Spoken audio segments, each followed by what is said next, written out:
Le sang séché sur les pages du journal intime formait des taches brunâtres qui ressemblaient étrangement à des larmes.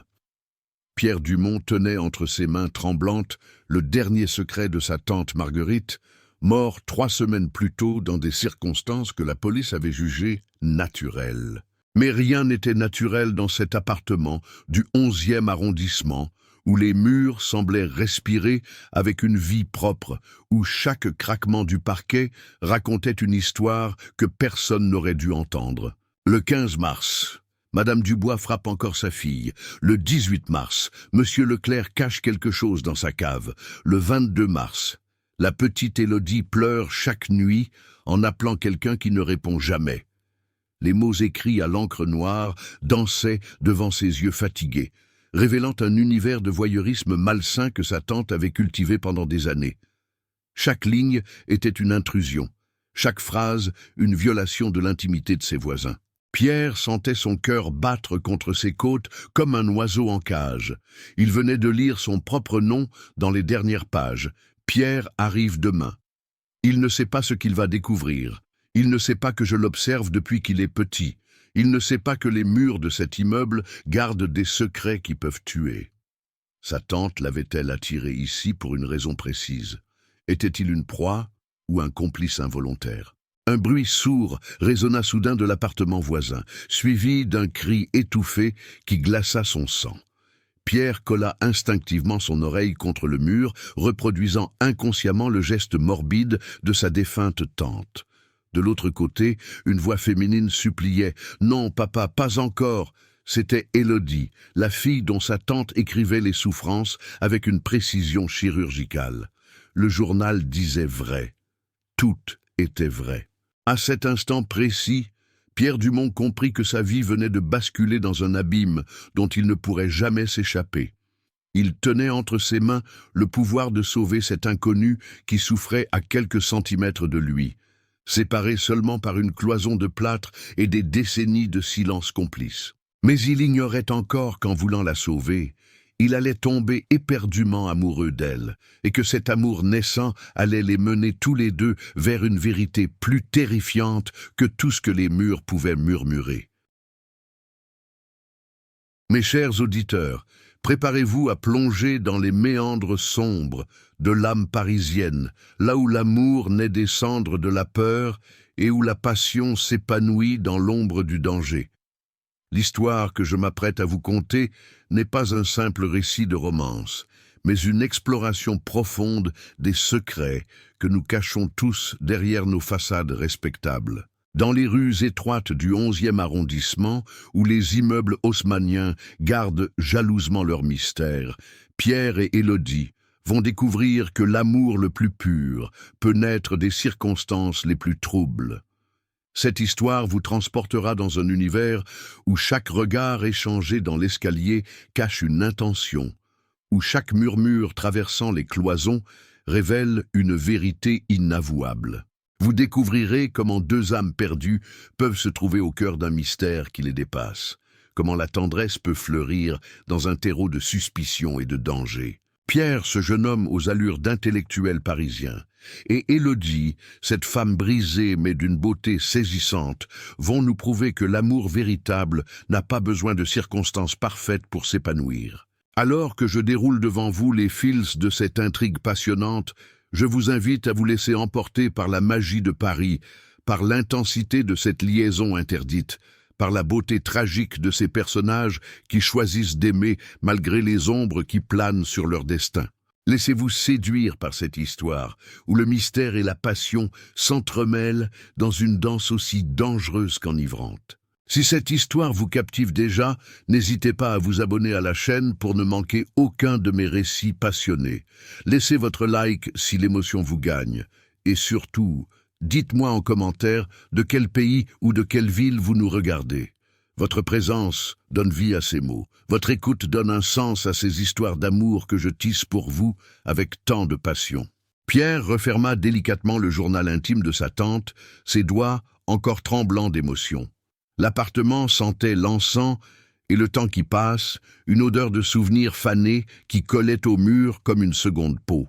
Il n'avait pas revu tante Marguerite depuis ses 15 ans, Et pourtant, elle lui avait légué ce petit 2 pièces dans un testament qui l'avait surpris autant que le notaire. « Pourquoi moi ?»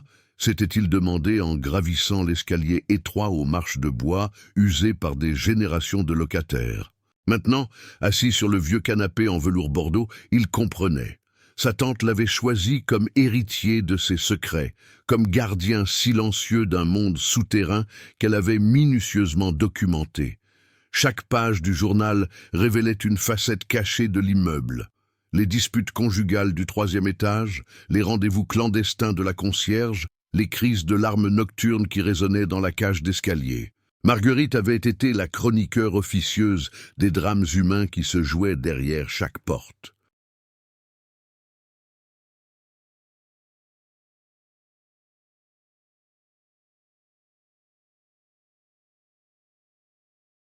Pierre se leva et s'approcha du mur mitoyen, là où sa tante avait installé un fauteuil face à la cloison.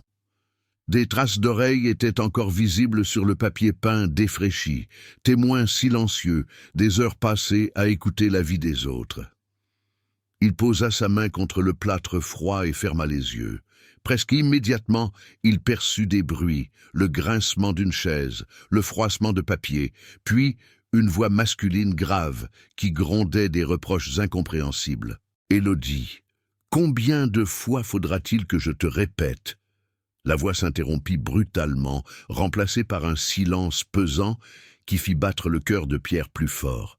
Il savait qu'il n'aurait pas dû écouter, que c'était une violation de l'intimité de ses voisins, mais une force irrésistible le poussait à comprendre ce qui se passait de l'autre côté. Le journal de sa tante avait réveillé en lui une curiosité malsaine qu'il n'arrivait pas à contrôler. Soudain, la porte de l'appartement voisin claqua avec violence, faisant vibrer la cloison contre sa paume. Des pas lourds résonnèrent dans l'escalier, dévalant les marches avec une rage palpable. Pierre recula instinctivement, le souffle court, comme s'il venait d'assister à une scène dont il n'aurait jamais dû être témoin. Il réalisa qu'il reproduisait exactement les gestes de sa tante, qu'il tombait dans le même piège du voyeurisme qu'il avait consumé pendant des années. Un sanglot étouffé lui parvint alors, si douloureux qu'il lui serra le cœur. C'était une plainte féminine, profonde et déchirante, qui semblait venir du plus profond de l'âme. Pierre ferma les yeux et imagina cette Élodie dont sa tante parlait si souvent dans son journal, 25 ans, brune aux yeux verts, travaillant comme journaliste freelance pour des magazines culturels. D'après les observations de Marguerite, elle vivait un calvaire quotidien avec un père violent et alcoolique qui la terrorisait depuis l'enfance. La jeune femme pleurait maintenant plus fort et Pierre sentit quelque chose se briser en lui. Il ne pouvait pas rester là, passif, à écouter la détresse de cet inconnu sans rien faire. Ses principes moraux luttaient contre la prudence que lui dictait sa raison. S'immiscer dans les affaires d'autrui pouvait lui causer des ennuis, mais laisser souffrir quelqu'un à quelques centimètres de lui était insupportable.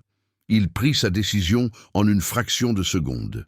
Pierre sortit sur le palier, le cœur battant, et fixa la porte de l'appartement voisin.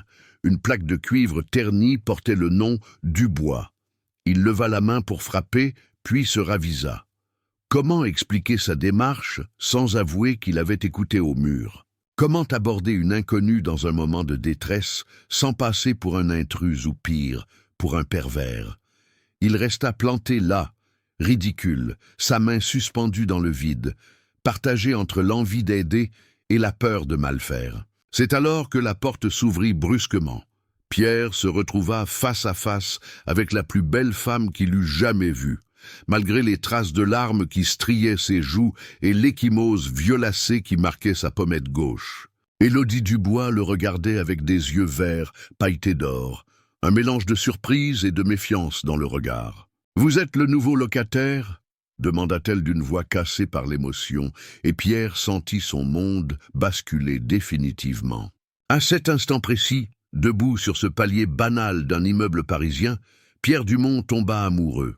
Non pas de l'amour romantique des films hollywoodiens, mais de cet amour brut et viscéral qui vous saisit aux tripes et ne vous lâche plus.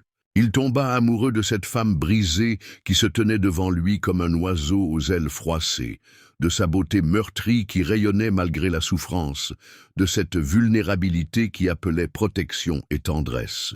Et dans les yeux d'Élodie, il lut la même surprise, la même reconnaissance instinctive de deux âmes qui se trouvent enfin.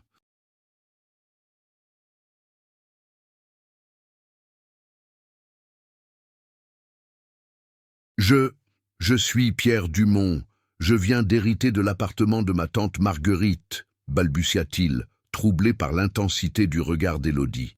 Elle essuya rapidement ses larmes d'un revers de main, tentant de retrouver une contenance, mais la vulnérabilité qu'elle venait de montrer restait suspendue entre eux comme un aveu silencieux. « Ah, Madame Rousseau, elle était particulière », répondit-elle avec un sourire triste qui ne masquait pas sa gêne d'avoir été surprise en pleurs. Pierre remarqua qu'elle évitait soigneusement de mentionner l'ecchymose sur son visage, comme si ignorer sa présence pouvait la faire disparaître. Il lutta contre l'envie de tendre la main vers sa joue meurtrie, de lui offrir le réconfort qu'elle semblait désespérément chercher. « Vous allez bien ?» demanda-t-il doucement, et cette simple question fit trembler les lèvres d'Élodie. Personne ne lui avait demandé cela depuis si longtemps qu'elle en avait oublié la sensation d'être l'objet de l'inquiétude sincère de quelqu'un. « Ça va ?» mentit-elle avec cette habileté que développent ceux qui ont l'habitude de cacher leur douleur. Mais Pierre avait lu le journal de sa tante. Il connaissait son histoire, ses souffrances, ses peurs nocturnes. Il savait qu'elle mentait et elle le devina à son expression compatissante. Un silence gêné s'installa entre eux, chargé de tous les mots qu'il n'osait prononcer, de toutes les vérités qu'il gardait secrètes. « Je préparais du thé », dit finalement Élodie, surprise par sa propre audace. « Vous en voulez une tasse ?» L'invitation était sortie de ses lèvres avant qu'elle puisse la retenir, poussée par un besoin viscéral de compagnie, de chaleur humaine, après la violence qu'elle venait de subir. Pierre sentit son cœur s'accélérer. Accepter signifiait franchir une frontière, s'immiscer dans l'intimité de cette femme qu'il ne connaissait pas, mais dont il portait déjà les secrets. « Avec plaisir », répondit-il, et ils franchirent ensemble le seuil de l'appartement d'Élodie. L'intérieur était à l'image de sa propriétaire. Beau, mais meurtri. Raffiné, mais négligé. Des livres s'empilaient partout, des carnets de notes jonchaient la table basse. Et des photos de voyage ornaient les murs, témoignant d'une vie intellectuelle riche que les circonstances présentes semblaient avoir mise entre parenthèses. Pierre remarqua plusieurs cadres retournés sur les étagères et devina qu'ils contenaient des photos de famille qu'Élodie ne supportait plus de regarder. La jeune femme s'affaira dans sa petite cuisine, et Pierre en profita pour observer discrètement l'appartement. Il était identique au sien, mais inversé, comme un miroir de sa propre solitude.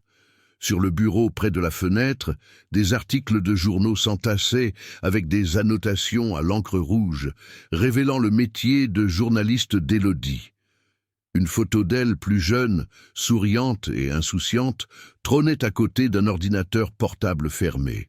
Pierre se demanda quand ce sourire s'était effacé, à quel moment la joie avait déserté ses traits si expressifs. « Vous écrivez sur quoi ?» demanda-t-il, quand elle revint avec le plateau du thé, cherchant à détourner la conversation de sujets plus personnels. Les yeux d'Élodie s'illuminèrent légèrement, comme si parler de son travail lui permettait d'oublier momentanément ses problèmes personnels. Culture, société, parfois des enquêtes, enfin, quand j'arrive à me concentrer assez longtemps, ajouta-t-elle avec une amertume qui n'échappa pas à Pierre. Ils s'installèrent sur le canapé et Pierre fut frappé par la proximité troublante de cette femme qu'il venait de rencontrer, mais qui lui semblait déjà familière. Le parfum délicat qu'elle portait se mêlait à l'odeur du thé fumant, créant une atmosphère d'intimité qui les enveloppait tous les deux. « Et vous, que faites-vous » demanda-t-elle, posant enfin les yeux sur lui avec une curiosité qu'elle n'avait plus ressentie depuis longtemps. « Développeur web, freelance aussi » répondit Pierre, réalisant qu'il partageait cette précarité moderne des travailleurs indépendants. Je viens de quitter une start-up qui périclitait, d'où l'héritage de ma tante qui tombe à pic. Il ne mentionna pas le journal, ni les secrets qu'il avait découverts sur elle. Comment lui dire qu'il connaissait déjà ses souffrances, qu'il avait lu le récit détaillé de ses humiliations quotidiennes, écrit de la main voyeuse de sa défunte tante? Élodie hocha la tête avec compréhension. « Votre tante était observatrice, dit-elle prudemment, comme si elle testait ses réactions. Elle connaissait tous les habitants de l'immeuble, leurs habitudes, leurs difficultés. » Pierre sentit son sang se glacer. Élodie savait-elle pour le journal? Avait-elle découvert le système d'espionnage de Marguerite? Il scruta son visage à la recherche d'indices, mais ne lut qu'une tristesse résignée dans ses yeux verts. Le silence retomba entre eux, mais c'était maintenant un silence complice, chargé d'une compréhension mutuelle qui dépassait les mots. Pierre avait envie de la prendre dans ses bras, de lui promettre que plus jamais personne ne lui ferait du mal, de la protéger de ce père violent qui empoisonnait son existence. Mais il ne la connaissait que depuis quelques minutes, et ses élans protecteurs lui semblaient déplacés, même si son cœur battait déjà pour elle avec une intensité qui le surprenait lui-même. 3 jours s'écoulèrent avant qu'ils ne se revoient. Pierre avait passé ce temps à aménager l'appartement de sa tante, déplaçant ses meubles, rangeant ses affaires, mais surtout à lire et relire le journal intime. Chaque page lui révélait de nouveaux détails sur la vie d'Élodie, ses horaires de travail, ses rendez-vous manqués avec des amis qui avaient fini par se lasser de ses excuses, ses tentatives avortées de partir de chez elle. Marguerite avait tout consigné avec une précision maniaque qui mettait Pierre mal à l'aise. Le jeudi soir, il entendit à nouveau des cris provenant de l'appartement voisin. Cette fois, la voix de l'homme était encore plus menaçante, ses mots plus crus, sa violence plus palpable. Pierre colla son oreille contre le mur, reproduisant malgré lui le geste de sa tante, et entendit Élodie supplier « Papa, s'il te plaît, j'ai fait ce que tu m'as demandé, j'ai donné tout l'argent de l'article. » La voix se brisa dans un sanglot qui serra le cœur de Pierre jusqu'à la nausée. Un bruit sourd retentit, suivi d'un cri de douleur qui fit bondir Pierre de son fauteuil. Il ne pouvait plus rester passif, plus jouer les voyeurs complices comme sa tante l'avait fait pendant des années. Il sortit sur le palier et frappa énergiquement à la porte des Dubois. « Police! Ouvrez !» mentit-il d'une voix forte qu'il espérait convaincante. Le silence se fit immédiatement de l'autre côté, puis il entendit des chuchotements précipités et des pas qui s'éloignaient. La porte s'entr'ouvrit sur le visage défait d'Élodie, qui tenta un sourire rassurant malgré sa lèvre fendue. « Il n'y a pas de problème, monsieur l'agent, » dit-elle d'une voix mal assurée. « Juste la télévision qui était trop forte. » Pierre sentit la colère monter en lui devant ce mensonge pathétique, devant cette femme magnifique qui se sacrifiait pour protéger son bourreau. « Je ne suis pas policier, » avoua-t-il doucement, « je suis juste votre voisin qui s'inquiète. » Le masque d'Élodie s'effrita instantanément. Ses épaules s'affaissèrent et elle éclata en sanglots, incapable de soutenir plus longtemps cette comédie épuisante. Pierre n'hésita plus. Il la prit dans ses bras, la serrant contre lui avec une tendresse protectrice qui la fit pleurer encore plus fort.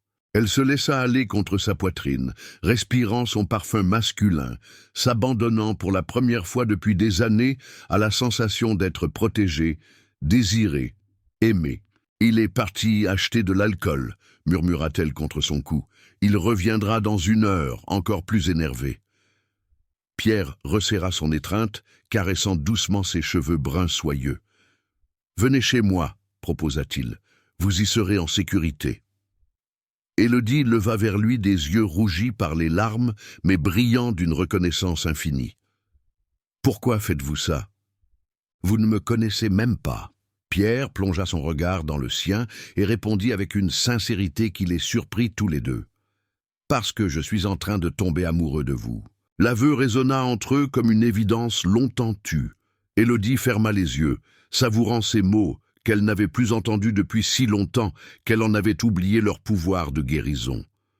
Quand elle les rouvrit, Pierre y lut une émotion si pure, si intense, qu'il en eut le souffle coupé. « Moi aussi », chuchota-t-elle, et ces 2 mots simples scellèrent entre eux un pacte qui dépassait largement la simple attraction physique. Ils passèrent la soirée dans l'appartement de Pierre, assis côte à côte, sur le canapé de tante Marguerite, Élodie blottie contre l'épaule de son sauveur improvisé. Elle lui raconta son enfance gâchée par un père alcoolique qui avait fait de sa vie un enfer après la mort de sa mère dans un accident de voiture. Pierre l'écoutait sans l'interrompre, caressant machinalement ses cheveux, découvrant peu à peu la femme brisée mais courageuse qui se cachait derrière la façade de journaliste indépendante. « J'ai essayé de partir 1000 fois, confia-t-elle, mais il me retrouve toujours. Il menace de se suicider, de brûler l'appartement, de ruiner ma carrière. Je suis prisonnière de ma propre culpabilité. » Pierre sentit sa colère grandir contre cet homme qui détruisait méthodiquement la femme la plus extraordinaire qu'il eût jamais rencontrée. Il pensa au journal de sa tante, à tous ces secrets qu'elle avait accumulés sur les locataires de l'immeuble, et une idée germa dans son esprit. Vers minuit, des pas lourds et titubants résonnèrent dans l'escalier. Monsieur Dubois rentrait et son état d'ébriété se devinait au bruit qu'il faisait en montant les marches. Élodie se raidit contre Pierre, la peur revenant instantanément dans son regard. « Il va chercher partout, il va devenir fou », murmura-t-elle.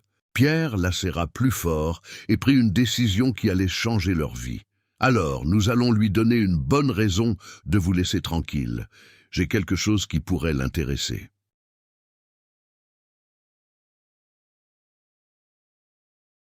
Le lendemain matin, Pierre frappa à la porte des Dubois avec le journal de sa tante sous le bras et une détermination nouvelle dans le regard. Monsieur Dubois ouvrit, encore en pyjama, les cheveux ébouriffés et les yeux injectés de sang de sa cuite de la veille. C'était un homme d'une 50aine d'années, autrefois séduisant, mais que l'alcool et la violence avaient marqué de rides précoces et d'un regard perpétuellement hargneux. « Qu'est-ce que vous voulez ?» grogna-t-il, reconnaissant le nouveau locataire qu'Élodie lui avait brièvement présenté. Pierre ne se laissa pas impressionner par son ton agressif. « Je viens vous parler d'Élodie et de certaines choses que ma tante a observées dans cet immeuble, » dit-il calmement, brandissant le carnet. L'expression de Dubois changea immédiatement, passant de l'irritation à une méfiance inquiète. « Marguerite Rousseau avait des habitudes particulières, » continua Pierre en entrant dans l'appartement sans y être invité. Elle aimait écouter au mur, noter tout ce qu'elle entendait. « Tenez, regardez. » Il ouvrit le journal à une page marquée d'un signet et commença à lire « 15 septembre. Dubois frappe sa fille avec une ceinture en cuir parce qu'elle a refusé de lui donner l'argent de son article sur l'art contemporain. Elle saigne du nez, elle supplie, mais il continue. » Le visage de Dubois vira au blanc cendré. Il arracha le journal des mains de Pierre et parcourut rapidement les pages, découvrant avec horreur l'étendue de la documentation de Marguerite. Chaque épisode de violence était consigné, daté, décrit avec une précision qui ferait la joie de n'importe quel procureur. « Cette folle m'espionnait !» s'exclama-t-il, mais sa voix trahissait plus la peur que la colère. « Elle vous espionnait tous !» confirma Pierre. « Mais voyez-vous, monsieur Dubois, ma tante est morte, et ce journal est maintenant entre mes mains. Je peux en faire ce que je veux. Le garder comme un simple souvenir de famille, ou bien le remettre à la police et aux services sociaux. Tout dépend de vous. » Le chantage était explicite, et Dubois n'était pas assez stupide pour ne pas comprendre où Pierre voulait en venir. « Que voulez-vous » demanda-t-il d'une voix blanche, sachant déjà la réponse. Pierre se pencha vers lui et sa voix se fit tranchante comme une lame. « Vous allez laisser Élodie tranquille, définitivement. Plus de coups, plus de menaces, plus de chantage affectif. Vous allez la laisser vivre sa vie comme elle l'entend, avec qui elle veut. Et si jamais vous vous avisez de la toucher encore une seule fois, ce journal prendra le chemin du commissariat du 11e arrondissement. » Dubois serra les dents, sa rage impuissante déformant ses traits. Il avait passé tant d'années à terroriser sa fille qu'il avait du mal à concevoir de perdre ce pouvoir sur elle. Mais les preuves étaient là, noir sur blanc, et il savait que Pierre ne bluffait pas. « Et si je refuse ?» tenta-t-il encore par pure provocation. Pierre sourit, mais son sourire n'avait rien de chaleureux. « Alors vous découvrirez ce que c'est que d'être la proie plutôt que le chasseur. » À cet instant, Élodie sortit de sa chambre, attirée par les éclats de voix. Elle découvrit son père livide, Pierre tenant le journal de Marguerite, et comprit immédiatement ce qui se jouait. Son cœur se mit à battre si fort qu'elle crut qu'il allait exploser. Était-ce possible? Pierre était-il vraiment en train de la libérer de ce cauchemar qui durait depuis 15 ans? « Papa » dit-elle d'une petite voix. Et pour la première fois depuis qu'elle était adulte, elle ne lut pas de colère dans les yeux de son père, juste de la défaite et une résignation amère. Dubois regarda sa fille, puis Pierre, puis le journal qui contenait des années de preuves contre lui. Il réalisa qu'il avait perdu, que son règne de terreur touchait à sa fin. « Tu as gagné », dit-il à Pierre avec un mélange de haine et de respect. « Mais ne crois pas que ce soit terminé. Il y a d'autres secrets dans cet immeuble, d'autres histoires que ta chère tante a découvertes. Tu as ouvert une boîte de Pandore dont tu ne mesures pas encore les conséquences. » Il se tourna vers sa fille et ajouta « Prends tes affaires et va-t'en, je ne veux plus te voir. » Élodie sentit les larmes monter à ses yeux, mais c'étaient des larmes de soulagement, pas de tristesse. Elle courut vers Pierre et se jeta dans ses bras, tremblant de la tête aux pieds. « C'est fini !» chuchota-t-elle contre son oreille, n'osant pas encore y croire. Pierre la serra contre lui et murmura « C'est fini, mon amour, tu es libre. » Mais au fond de lui, les derniers mots de Dubois résonnaient comme un avertissement sinistre.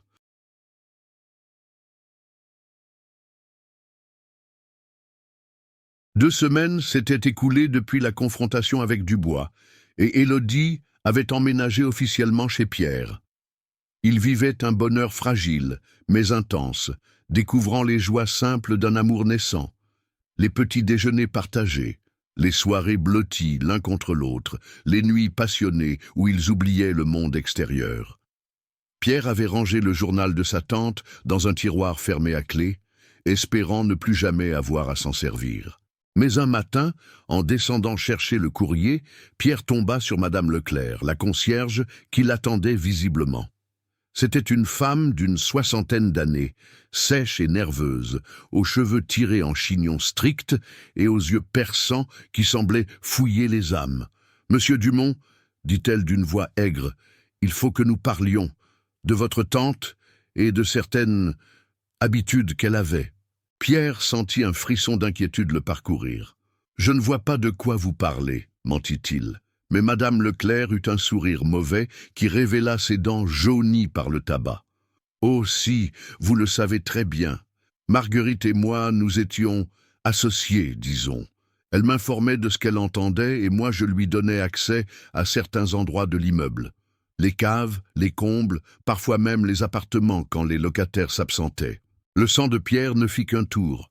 Sa tante n'était donc pas une simple voyeuse solitaire, mais la complice d'un réseau d'espionnage plus vaste. « Qu'est-ce que vous voulez » demanda-t-il sèchement. Madame Leclerc caressa machinalement son trousseau de clés, comme pour souligner son pouvoir sur l'immeuble. « Je veux ce qu'elle me devait, ma part des bénéfices. Marguerite vendait ses informations, monsieur Dumont, à des détectives privés, des journalistes, parfois même aux intéressés eux-mêmes pour qu'ils achètent son silence. » Pierre eut l'impression que le sol se dérobait sous ses pieds. Sa tante n'était pas seulement une espionneuse compulsive, mais une chanteuse professionnelle. Et maintenant, Madame Leclerc réclamait sa succession dans cette activité sordide. « Je ne marche pas dans vos combines, » dit-il fermement, mais la concierge éclata d'un rire désagréable. « Vraiment ? Et que diront vos nouveaux voisins quand ils apprendront que vous avez fait chanter Monsieur Dubois, que vous possédez leur intimité entre vos mains ?» La menace était claire.